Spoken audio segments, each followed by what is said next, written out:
welcome to the Unofficial Fan Lounge, the Unofficial Fan Podcast of the United Football League, right here on the feed of this podcast is uncalled for. I am Mike Chernovsky. I will be your host for today, and we will start going over the scores from Week 5 of the United Football League 2025 season. We're halfway there. So we'll start with the Friday night game. Huge upset. Memphis 24. Birmingham 20. In Birmingham, in front of 9,127 fans. This game actually went overtime, which I think is the first time that has happened in UFL history. So good job out of the Showboats. That's their first win. So Memphis improves to 1-4. Birmingham 3-2. So already this year's Birmingham team is worse than last year's, 9-1. Then on to the Saturday game, Michigan at St. Louis, and you better believe we're hoping for some revenge. And we got it. Battlehawks 32, Panthers 27. Attendance at the Dome 30,406. So excellent nights for attendance. The Panthers are now 3-2, and the Battlehawks are 3-2. And while I'm on the subject of this game, what is it with Detroit teams specifically and getting at it with fans? As, after the game, there was a video of Samson Nakua with the Panthers slapping a Battlehawk fan in the face. Dude, not cool. Hopefully he gets suspended for that, because under no circumstances should a player be touching a fan, especially in that manner. And yes, I know people will say, well, Indiana started the Malice at the Palace, but that happened in Detroit. It involved a Detroit sports team. So, yeah. Next up, we have DC at Arlington. Played in front of 9,544 attendees. Final score, Defenders 37, Renegades 33. DC improves to 4-1, Arlington 3-2. And then the last game, two bad teams this year. Houston at San Antonio, so home opener for the Brahmas. So good job there in front of 14,427 fans in San Antonio.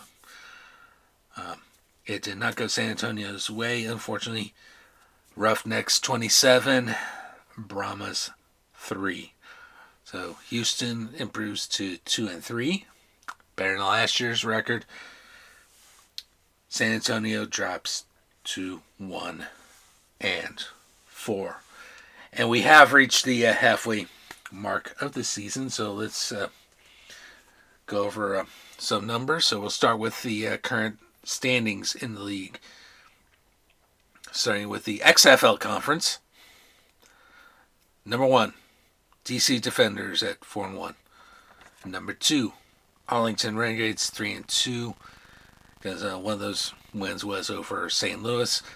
The Battlehawks are third, also at 3-2. And San Antonio Brahmas last at 1-4. USFL Conference. Birmingham Stallions have a win over Michigan and are 3-2. So they are the number 1 there. And Michigan, also 3-2, are the number 2 position. Houston, with their win this weekend, improved to 2-3, and are third in the conference. And Memphis Showboats at 1-4 are in fourth.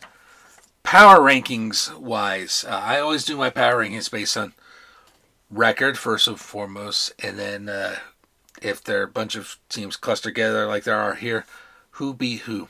If they hadn't played each other yet, and there's an example of that later on in our power rankings, it's just gut feeling how have these teams performed. All right.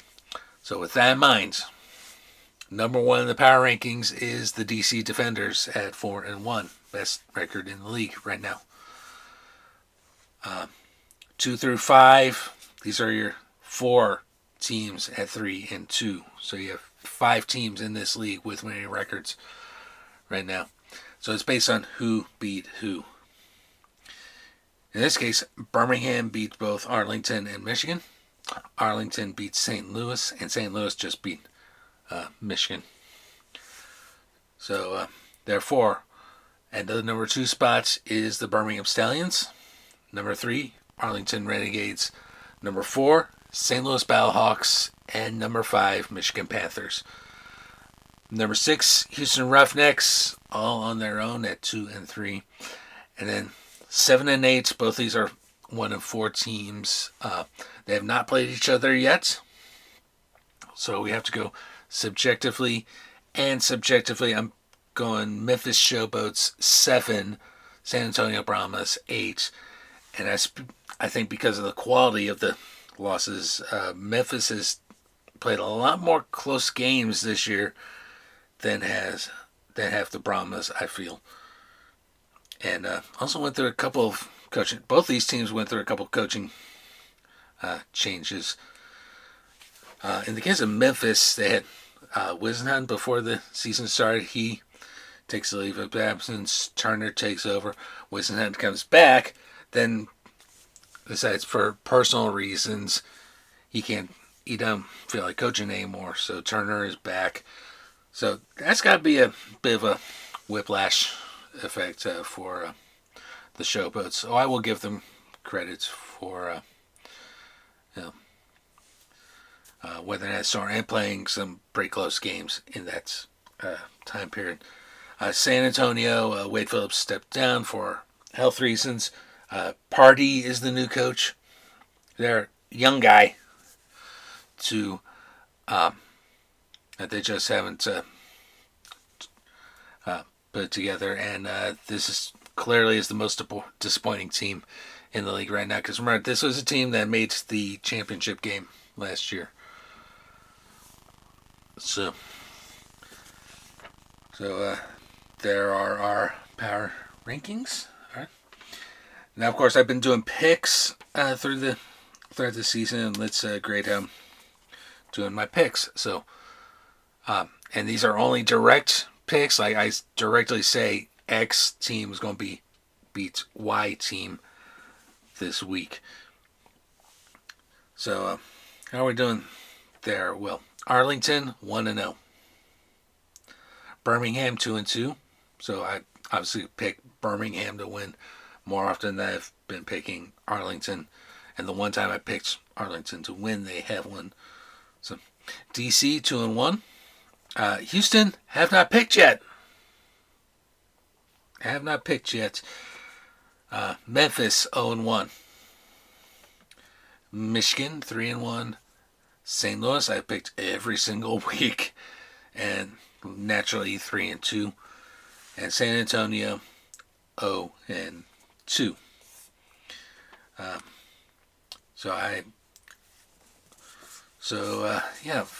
For these last 5 weeks, I've gone 2-2. Week 2 was the exception when I went 3-1. So I got 11 of these picks correct. So that's pretty good. And we'll see how I do with that progress towards the end of the season too. Now, of course, we got to talk about attendance. This league still has a long way to go, but in certain areas, they have definitely improved, or at the very least leveled off.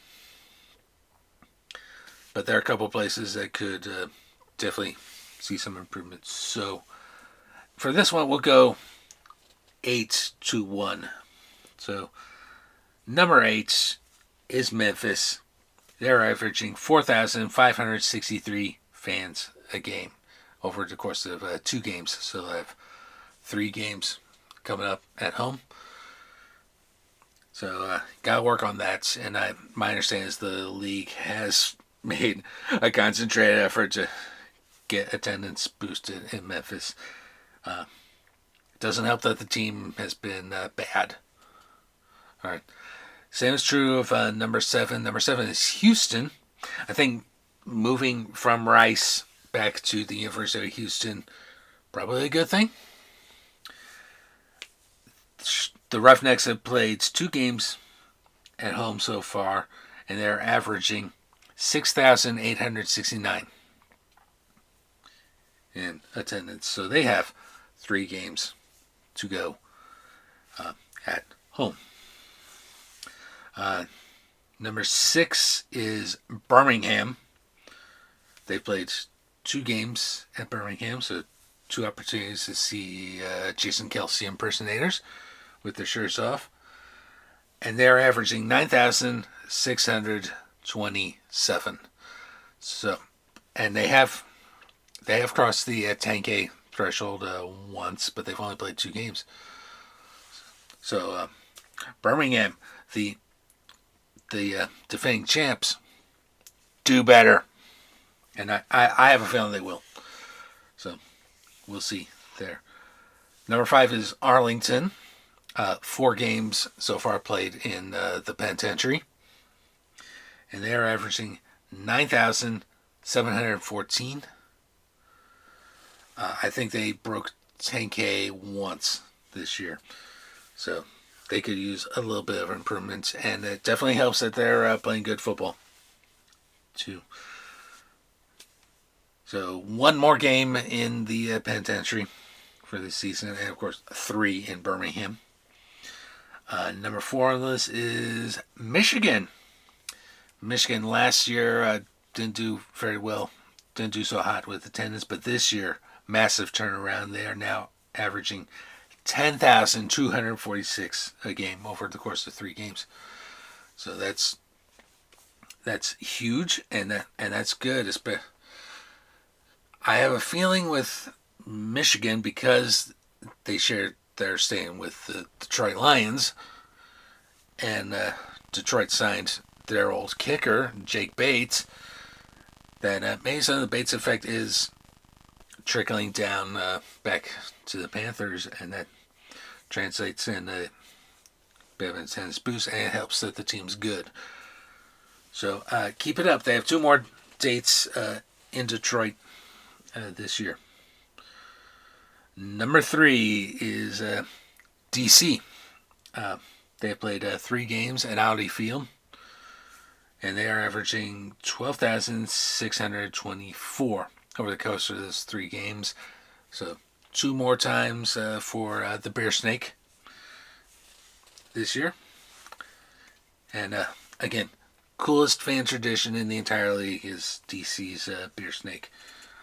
Number 2, even though they've only played 1 game at home so far, number 2 is San Antonio, with their single game attendance of 14,427. They still have 3 more games. Remember, San Antonio is only playing 4 games at home this year because of scheduling conflicts, and St. Louis got the extra game. So San Antonio and St. Louis, both those games are in St. Louis this year. And St. Louis, without question, is number 1. 3 games so far, 3 more to go, and they are averaging 30,845 a game. All right. So St. Louis does more than double the next team down, San Antonio.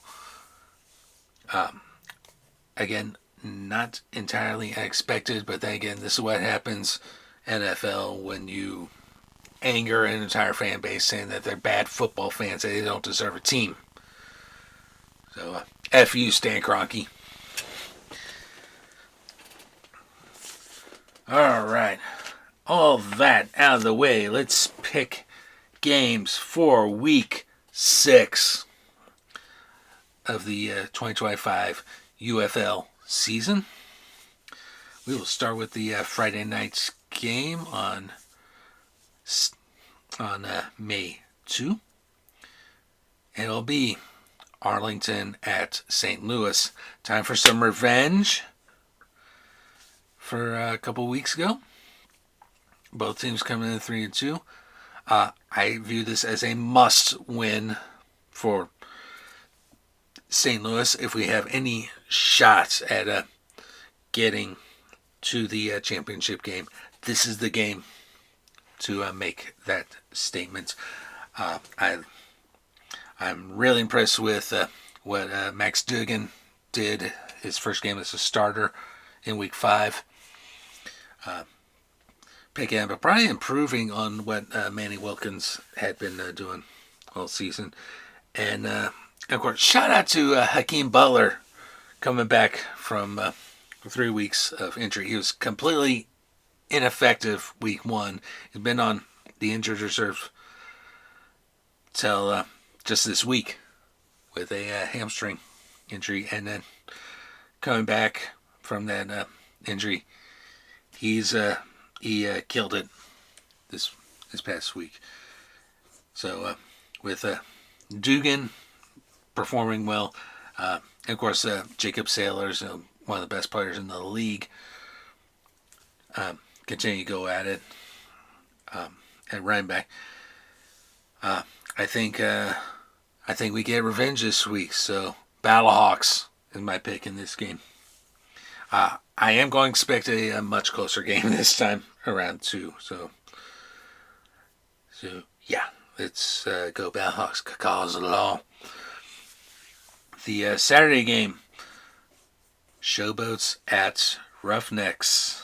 I think this is going to be a close game, but I will pick Houston to just barely squeak out a win here. I can easily be wrong on this because remember, Memphis won both their games last year against Houston. That's clearly not been the case this year. And we'll see, but just to be safe, I'm picking the Roughnecks to win that one. And then Cuatro de Mayo, got 2 games going on. So the early game is DC at Michigan. Defenders coming in 4-1, and the Panthers are 3-2, and no bear snake allowed at this game, I would think. But I will go and pick the Defenders. Clearly the better team right now of the two. So DC over Michigan. And then the later game, San Antonio at Birmingham, the championship game rematch. San Antonio clearly diminished from last year. Birmingham, they're leading their conference, but not as good, just not as good as last year's team. And it's going to be played in front of the Jason Kelsey impersonators in Birmingham. So I'll go Stallions over the Brahmas in this game.